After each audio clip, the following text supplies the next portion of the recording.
In 1652, a man in London could walk into a coffee house, pay 1 penny, and sit for hours drinking a bitter black liquid from Arabia. For that single penny, he could read the latest news, hear rumors from foreign ports, discuss politics, debate science, meet merchants, listen to philosophers, and learn things that universities would never teach him. They called these places penny universities. By 1900, that same drink had become the fuel of factories, offices, armies, newspapers, railroads, and empires. Today, more than 2 billion cups of coffee are consumed around the world every single day. But coffee's story does not start in a cafe, or in a European capital, or in a modern office. It starts in a forest, high in the mountains of Ethiopia. Long before coffee had a name, there grew a small tree with glossy green leaves and bright red cherries. Inside those cherries were 2 seeds. The world would later call them coffee beans. But they were not beans. They were the seeds of a fruit. According to legend, a goat herder named Kaldi noticed something strange about his animals. After eating the red cherries from a certain tree, his goats became restless. They jumped. They danced. They refused to sleep. Kaldi tried the cherries himself and felt the same strange energy. The story may be legend, but the truth behind it is simple. Coffee was discovered because it changed the body. It pushed back sleep. It sharpened attention. It made tired people feel awake. At first, no one brewed it in cups. In parts of East Africa, people chewed the coffee cherries directly. Others crushed the seeds and mixed them with animal fat, making small balls of concentrated energy that could be carried on long journeys. Coffee was not a luxury. It was not a morning ritual. It was fuel. But for coffee to change history, it had to leave the forest. And that happened when it crossed the Red Sea. Sometime between the 13th and 15th centuries, coffee reached Yemen. And that is where everything changed. Yemen did not just consume coffee. Yemen transformed it. In the mountains above the Red Sea, coffee trees found new soil. In the port city of Mocha, coffee found access to the world. And in the hands of Sufi mystics, coffee found its first great purpose: prayer. Sufi Muslims drank coffee to stay awake through long nights of devotion, chanting, meditation, and religious ceremony. Alcohol was forbidden in Islam, but coffee was not. It gave warmth, focus, and energy without intoxication. This made it almost perfect. It did not dull the mind. It sharpened it. The Yemenis roasted the seeds over fire, ground them into powder, boiled them in water, and poured the drink into small cups. It was black. It was bitter. It was powerful. And it spread. From Yemen, coffee moved into Mecca, Cairo, Damascus, Baghdad, and Istanbul. It traveled with pilgrims, traders, scholars, soldiers, and merchants. It moved through ports, mosques, markets, and caravan routes. But the most important thing coffee created was not a trade route. It was a room, the coffee house. By the early 1500s, coffee houses were appearing across the Islamic world. Men gathered there at night and stayed for hours. They drank coffee, played games, listened to music, heard poetry, discussed business, repeated rumors, argued about religion, and talked about rulers who were not in the room. That last part mattered. Coffee houses created a new kind of public space. Open enough for strangers to meet, cheap enough for ordinary men to enter. stimulating enough to keep them awake for hours. Coffee did not just wake up individuals. It woke up public life, and rulers noticed. In 1511, authorities in Mecca banned coffee. The official accusations were moral and religious. Coffeehouses were said to encourage gambling, gossip, improper behavior, and dangerous conversation. But underneath all of that was a deeper fear. Coffee brought people together, and when people come together, they talk. When they talk, they compare lives. When they compare lives, they begin to question power. The ban did not last. Coffee survived. But this would not be the last time a government tried to stop it. By the mid-1500s, coffee had reached Istanbul, one of the most powerful cities in the world.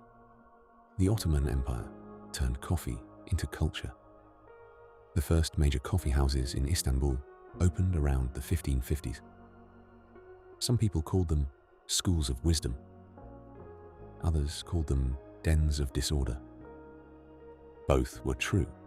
Coffee became part of hospitality, negotiation, marriage customs, diplomacy, and daily urban life. In wealthy homes, offering coffee showed refinement. In public coffee houses, drinking coffee showed that you were part of the city. The Ottoman Empire also understood coffee's economic value. For generations, Yemen and the port of Mocha controlled much of the world's coffee supply. Coffee left Yemen through Mocha, crossed the Red Sea, passed through Egypt, entered Mediterranean trade networks, and eventually reached Europe. European travelers saw it in Ottoman lands and did not know what to think. Some were fascinated, some were disgusted. Some thought it looked like ink. Some believed it was medicine. Some feared it because it came from the Muslim world. But merchants saw something else. Profit.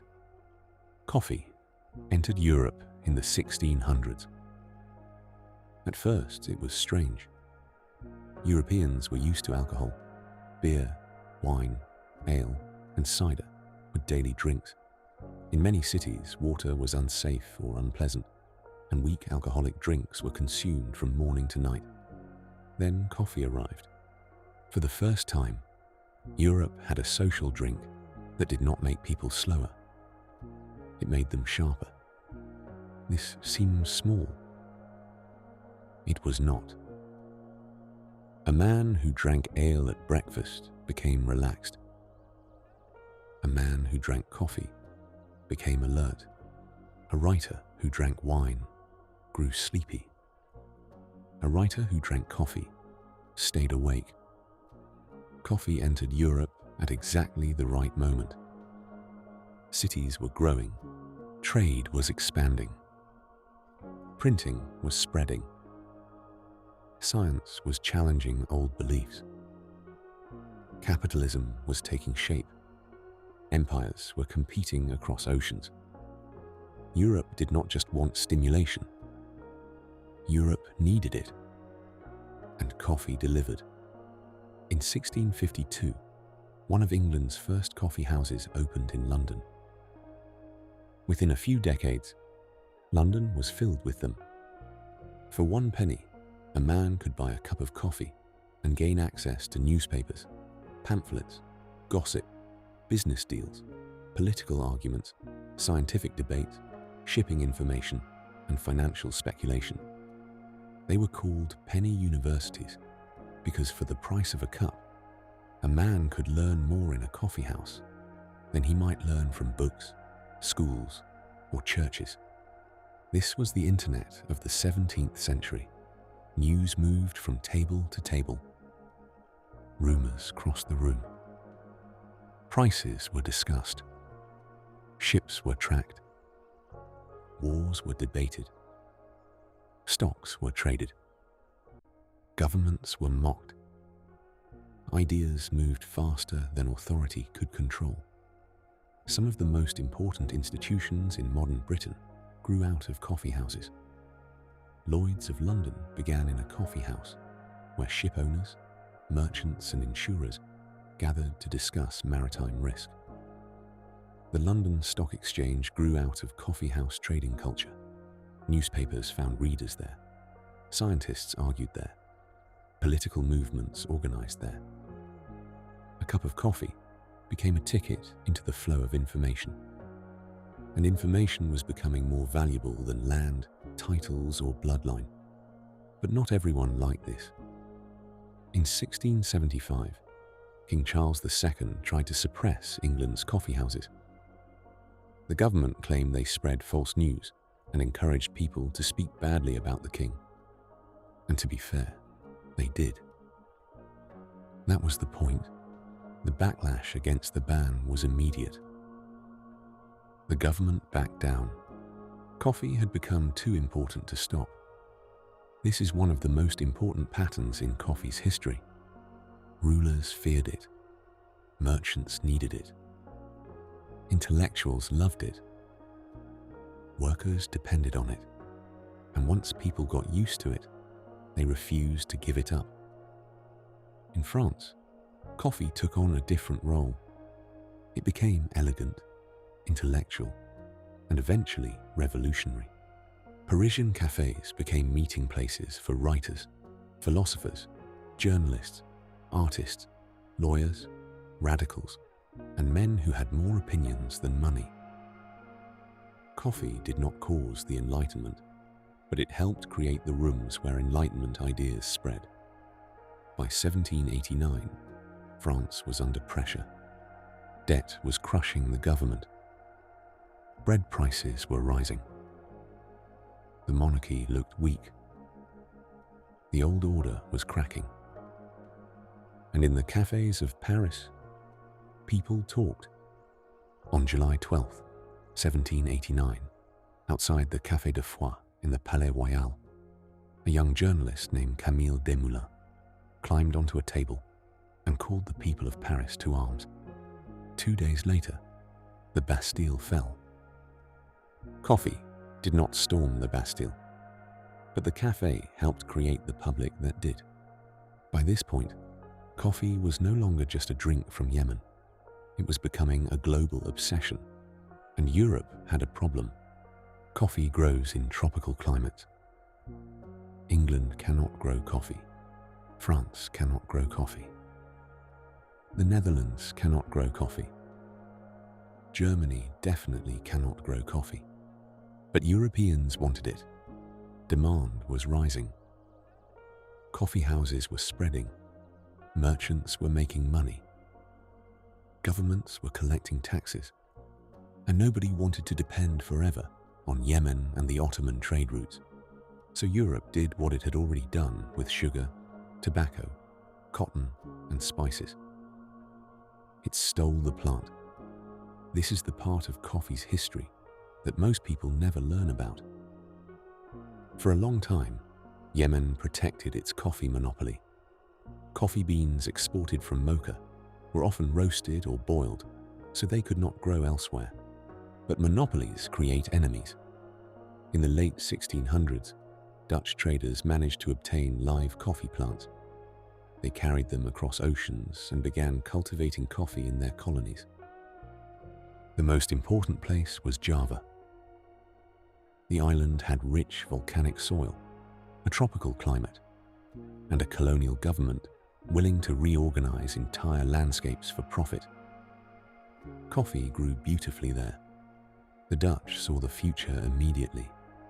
By the early 1700s, Java was exporting coffee to Europe. Soon, the word Java became so closely associated with coffee that it became another name for the drink itself. But behind every cup of Java was a system of coercion. Indonesian farmers were pressured, taxed, and forced into growing coffee for Dutch profit. Land that could have fed local communities was turned into export agriculture. Villages were pulled into colonial supply chains. The crop moved from mountain fields to ports, from ports to ships, from ships to warehouses. and from warehouses to European coffeehouses. The Dutch got rich. Europe got caffeinated. Colonized people paid the price, and Java was only the beginning. In the early 1700s, coffee plants were taken to French colonies in the Caribbean. From there, coffee spread across the Caribbean and Latin America. French, Spanish, Portuguese, British and Dutch colonies all began experimenting with coffee. Wherever the climate worked, plantations followed. And wherever plantations followed, so did exploitation. Coffee was grown in places where Europeans held power, but did not want to do the labor themselves. The work was exhausting. Workers climbed steep hillsides before sunrise, with baskets strapped to their backs. They picked coffee cherries by hand, one by one, often under heat, rain, and the eyes of overseers. The fruit had to be pulped, washed, fermented, dried, sorted, bagged, carried, loaded, shipped, roasted, ground and brewed before it ever touched the lips of a European drinker. A gentleman in London could sit in a coffee house discussing liberty while drinking a beverage produced by people who had none. That contradiction sits at the center of coffee's history. Coffee helped create spaces where freedom was debated, but much of the coffee itself was produced by unfree or exploited people. Coffee did not drive slavery in exactly the same way sugar did. Sugar was the monster of the plantation world, but coffee was part of the same machine, the same ships, the same empires, the same stolen labor. The same idea that tropical land and human bodies existed to satisfy European demand. And then coffee found the country that would turn it into a true global empire. Brazil. In the 1700s, coffee arrived in Brazil. At first, it was not the country's dominant crop, but over time, as global coffee demand exploded, Brazil became the perfect engine for coffee production. It had land, it had climate, it had ports, it had capital, and most importantly, it had slavery. By the 1800s, Brazil was turning huge areas of forest into coffee plantations.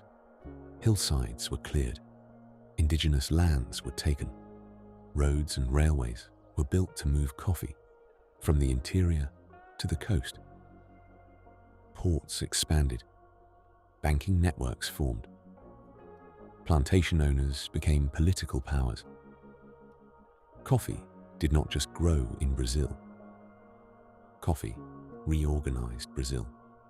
By the mid-19th century, Brazil had become the largest coffee producer on earth. It still is. The wealth was staggering. Coffee barons built mansions, funded railroads, influenced elections, shaped government policy, and controlled land on an enormous scale. But the human cost was brutal. Enslaved Africans and their descendants worked the plantations that made Brazil rich. Even after Brazil abolished slavery in 1888, the system did not suddenly become fair. Plantation owners turned to immigrant labor, debt, low wages, and contracts that kept workers dependent and poor. The chains changed shape. The plantation remained. This is the part of coffee's history that cafes rarely put on the menu. If you are finding this story interesting, subscribe for more deep dives into the hidden histories behind the drinks that shaped our world. By the late 1800s, coffee had become one of the great commodities of the modern world. It moved through ports by the ton. It was traded in markets. It shaped currencies. It influenced governments. It built railways. It created fortunes. And it was about to become something even more powerful. The fuel of work. The Industrial Revolution changed time itself. Before industrialization, Many people worked according to seasons, daylight, harvests, and local rhythms. But factories and offices demanded something different. Schedules, shifts, clocks, whistles, deadlines. Workers had to wake up before sunrise, arrive on time, repeat tasks for hours, and stay productive even when exhausted. Coffee fit this world perfectly.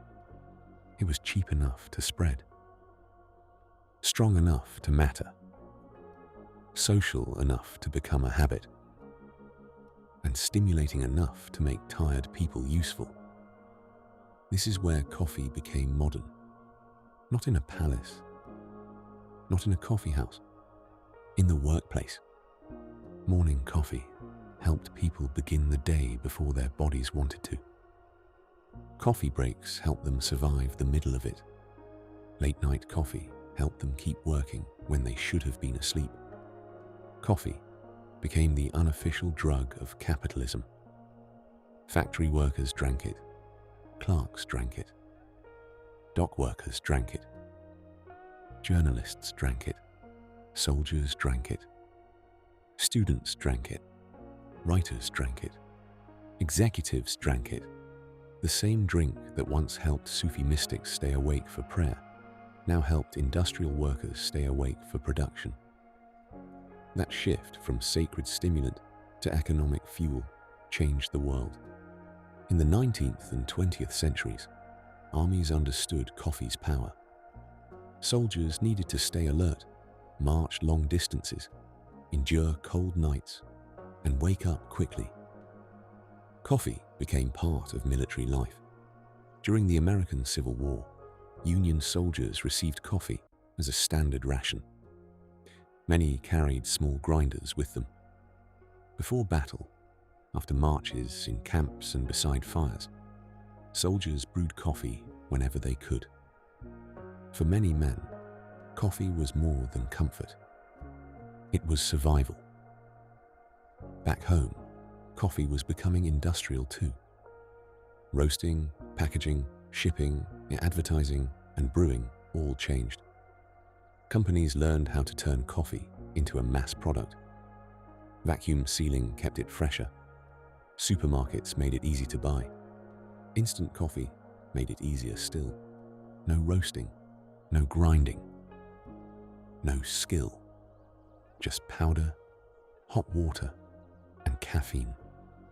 By the mid-20th century, coffee had invaded the modern home. It was in kitchens, diners, offices, factories, gas stations, motels, train stations, and church basements. In America, the bottomless cup of diner coffee became a symbol of everyday life. Office coffee became a ritual. The phrase coffee break entered the language because employers discovered something useful. A short pause with caffeine could make workers more productive. Think about that. Even rest was redesigned around work. The coffee break was not just a break, it was maintenance. A way to refuel the human machine and send it back to the desk, the counter, the truck, the factory floor, or the night shift. And by the late 20th century, coffee became something else entirely. A lifestyle. This is where Starbucks enters the story. Before the specialty coffee boom, much of American coffee was cheap, weak, and practical. People drank it for caffeine more than flavor. Then coffee was reinvented. Espresso drinks, cappuccinos, lattes, flavored syrups, single origin beans, seasonal cups, loyalty cards, reusable tumblers, and cafe culture transformed coffee from a basic stimulant into a personal identity. A cup of coffee became something you could customize. Your size, your milk, your roast, your syrup, your temperature, your name written on the cup. Starbucks did not invent coffee houses. The Ottoman Empire had them centuries earlier. London had them centuries earlier. Paris had them centuries earlier. But Starbucks industrialized the feeling of the coffee house and sold it back to the world. By the early 21st century, coffee was everywhere again. But now it came with branding, Wi-Fi, playlists, laptops, remote workers, and the promise that buying a drink could somehow express who you were. The cafe had returned, but this time, it was corporate. And behind the polished counter, the old global inequalities remained. Today, more than 100 million people depend on coffee for their livelihoods. Many of them are small farmers in countries across Latin America, Africa, and Asia. They grow the trees. They pick the cherries. They process the beans. They face the droughts. They face the diseases. They face the price crashes. But most of the money is made somewhere else.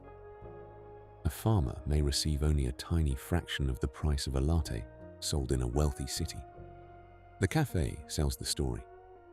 The brand captures the margin. The consumer pays for the experience. But the person who grew the coffee often remains poor.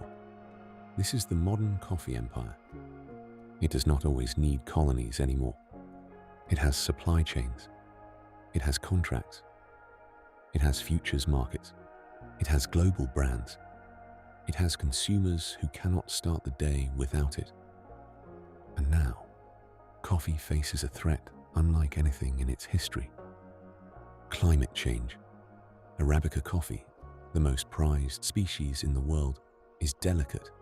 It needs specific temperatures, high elevations, stable rainfall, and healthy soil. Too much heat damages it. Too much rain spreads disease. Too little rain kills it. As temperatures rise, the land suitable for growing high-quality coffee is shrinking. Farmers are moving higher into the mountains. Coffee leaf rust is spreading. Harvests are becoming less predictable. Prices are becoming more unstable. The drink that helped fuel the modern world is now threatened by the modern world itself. And yet, demand keeps rising. Every morning, in almost every country on earth, people reach for coffee. In Ethiopia, it is still prepared with ceremony. In Turkey, it is boiled thick and strong. In Italy, it is swallowed quickly at a bar. In America, it is carried in paper cups through traffic. In Vietnam, it drips slowly over condensed milk. In Brazil, it fills tiny cups throughout the day. In offices, it sits beside keyboards. In hospitals, it keeps nurses awake. In trucks, it keeps drivers moving. In libraries, it keeps students studying. In factories, it keeps shifts running. In homes, it marks the beginning of the morning. The forms change. The ritual remains. Wake up, boil water, grind, pour, drink. Begin. Coffee's story spans forests, mosques, ports, empires, plantations, revolutions, factories, wars, offices, and global corporations. It was there when Sufi mystics prayed through the night. It was there when Ottoman rulers feared public debate.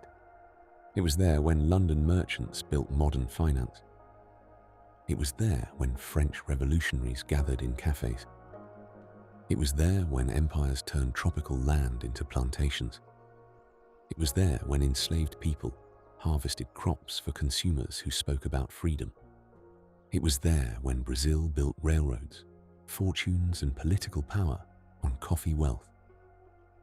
It was there when soldiers marched.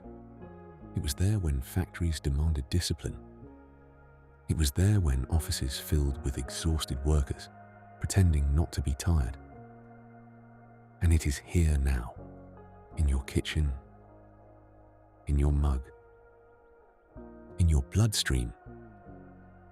A small red fruit from the mountains of Ethiopia became one of the most consequential drinks in human history. It built fortunes, it funded empires, it sharpened revolutions, it exploited workers, it fueled capitalism, it changed mornings forever. And tomorrow, before the sun has fully risen, billions of people will drink it again without thinking about any of this. They will lift the cup, taste the bitterness, feel the caffeine enter their body, and continue a story that has been unfolding for centuries. Coffee is not just the drink that wakes us up. It is the drink that woke up the world.